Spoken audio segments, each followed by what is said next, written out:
If somebody that you know or that they know dies, particularly if it's an alcohol, if it's a drug overdose, or an accident that alcohol produced their death, then that can be a traumatic experience that caused the issues. Withdrawal symptoms going into delirium tremens can do that. Somebody inviting them to come to an AA meeting, or making what AA calls a 12-step call, where some members of AA will go and talk to the person with the drinking problem and share their own story and their own experiences, and invite them to come with them to a meeting. We'll do that. Sometimes people just bottom out. They so despair of the circumstances in their life and the broken promises and the disasters that have occurred, in their own sense of worthlessness and depression, that they may decide to seek help on their own. In AA, they talk about people with high bottoms and low bottoms, and the high bottoms are people that ask for help early on. The first time they had a blackout, or the first accident, or the first time they forgot to pick up their children, or missed an important event or something, and they seek help. Others are low bottoms, where this kind of disaster is every day in their life for years and years, and they suffer greatly for a long period of time before they seek help. There are things that you can do with the situation where there's an alcohol or drug problem with somebody that you care about. I mentioned you can get them arrested. That will create an opportunity. You can call the Department of Family and Children's Services anonymously.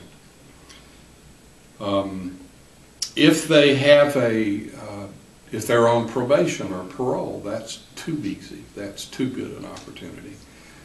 They may be on probation for shoplifting or theft, or as a result of an accident, or property damage, or it doesn't matter what it is, but if they're on probation or parole, then you simply call the probation or parole officer and let them know what's going on in terms of alcohol and drug use. Otherwise, they wouldn't know. And then have as a condition of their probation, require that they receive a clinical evaluation and then follow through with the treatment recommendations from the evaluation.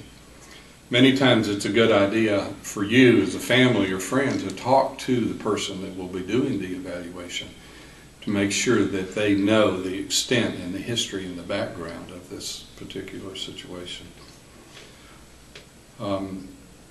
If somebody has charges pending against them for whatever reason, that's a wonderful opportunity. And you can talk directly to the judge. These are people that stand for election and are normally very, very glad to help do what they can, and they can do considerably, to help intervene in a situation where there's a chronic alcohol and drug problem. Also with the prosecutor's office, the solicitor, the district attorney, the assistant district, they're glad to help in these kind of situations as well. Even the public defender, many of them are glad to help arrange for things to happen. If the person is working and their work company has an employee assistance program, which most do, particularly medium and large employers have employee assistance programs. You call the personnel department there, ask if they have an employee assistance program. If they do, then you contact the employee assistance personnel and tell them you need help, that there's an employee who has an alcohol or drug problem, and they can do this. And because of the laws protecting people with disabilities, they will not lose their job from that, whereas they might lose their job if they're fired for alcohol and drug use. But if they seek help through the employee assistance program, then their job is protected and their anonymity is protected. All of this is done with great confidentiality.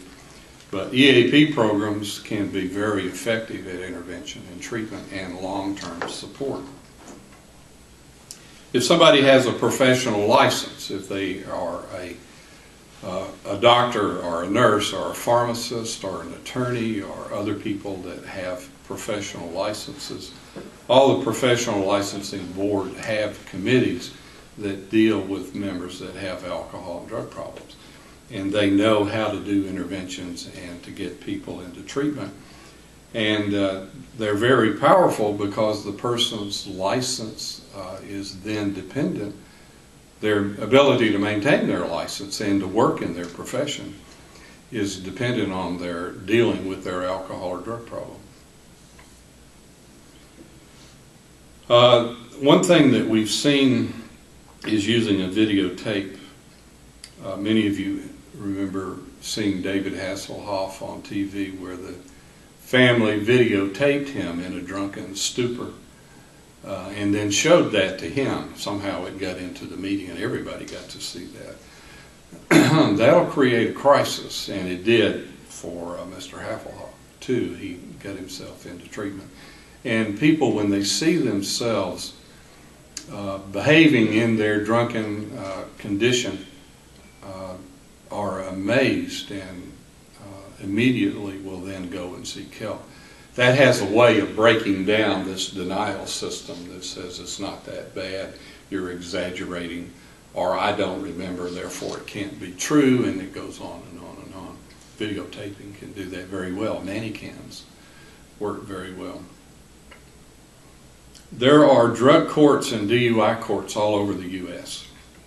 Those are very powerful intervention tools because people that are under the supervision of the DUI court or the drug court are going to be clean and sober for the next 2 years.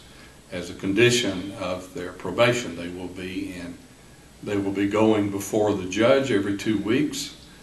They will be in treatment programs. They will be going to groups and AA or Narcotics Anonymous, whatever is appropriate for them. They will be tested to make sure they're clean and sober. And the people with the alcohol and drug problems, they don't get to vote. Nobody cares whether they want to receive help or not. They're going to be clean and sober.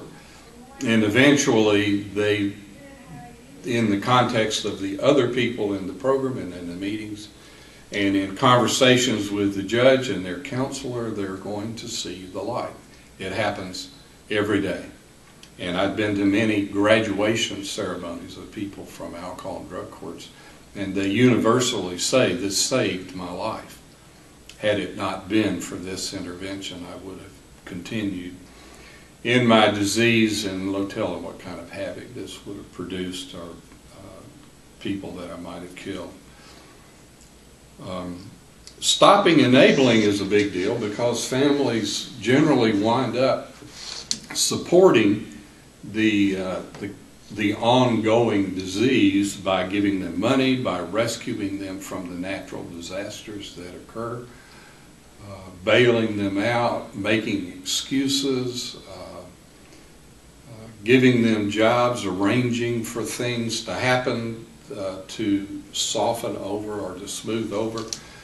And enabling, if that stops, then the disease becomes more prominent and the pain produced by the disease moves to the forefront. And many times, the most important thing that I've done with families is to stop the enabling and to give the enabler or the enablers permission to stop doing that, and telling them that it's critical that they stop doing that. You can either support somebody's disease or you can support their recovery. You need to decide. And when you rescue them from their disasters, when you bail them out, when you give them money, when you